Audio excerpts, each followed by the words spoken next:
Halo guys, kenalin nih kami dari kelompok 3. Di sini kami akan menjelaskan sedikit tentang otonomi dan desentralisasi pemerintahan daerah. Check this out. Diawali dengan kelembagaan negara Indonesia.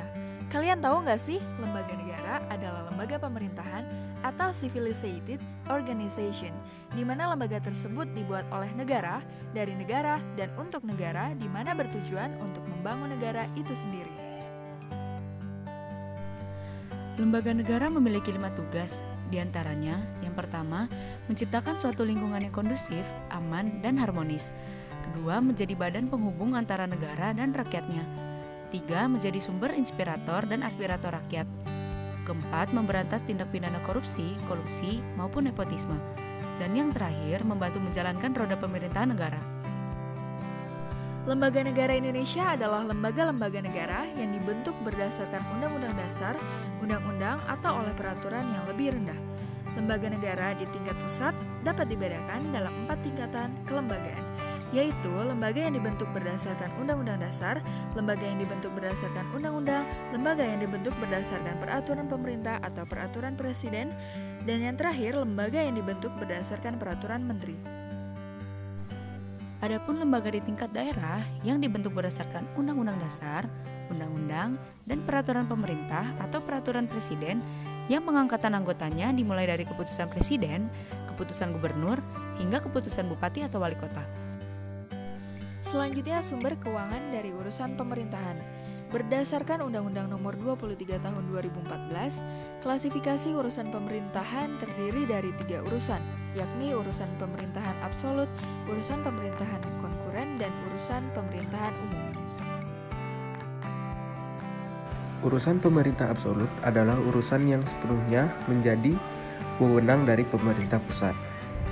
Bagian-bagiannya yang mencakup dengan urusan pemerintah absolut yaitu yang pertama ada politik luar negeri, yang kedua di bidang pertahanan, yang ketiga di bidang keamanan, yang keempat UTC, yang kelima di bidang moneter dan fiskal nasional, dan yang terakhir di bidang agama.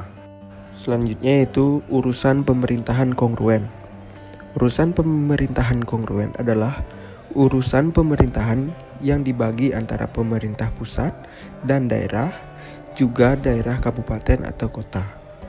Urusan pemerintahan kongruen menjadi kewenangan daerah yang terdiri atas urusan pemerintahan wajib dan urusan pemerintahan pilihan. Urusan pemerintahan wajib terdiri atas urusan pemerintahan yang berkaitan dengan pelayanan dasar dan urusan pemerintahan yang tidak berkaitan dengan pelayanan dasar. Urusan pemerintahan wajib yang berkaitan dengan pelayanan dasar adalah urusan pemerintahan wajib yang sebagian substansinya merupakan sebagai pelayanan dasar.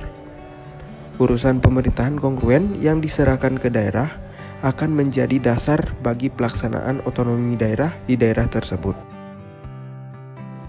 Perwakilan daerah. Perwakilan atau dalam bahasa Inggrisnya representation adalah konsep seseorang atau suatu kelompok yang mempunyai kemampuan atau kewajiban untuk berbicara dan bertindak atas nama-nama kelompok yang lebih besar. Seseorang yang duduk dalam lembaga perwakilan melalui pemilihan umum, sifat perwakilannya disebut perwakilan politik, atau dalam bahasa Inggris political representation. Perwakilan semacam ini mempunyai kelemahan, karena yang terpilih biasanya orang yang populer karena reputasi politiknya, tapi belum tentu menguasai bidang-bidang pemerintahan. Alat kelengkapan DPD. 1. Komite 1, 2, 3, 4. 2. Panitia perancang undang-undang. 3. Panitia urusan rumah tangga. 4. Badan kerjasama parlemen. 5. Badan pengembangan kapasitas kelembagaan. 6. Badan akuntabilitas publik. 7. Panitia musyawarah. Sekian dan terima kasih atas perhatiannya. Have a nice day.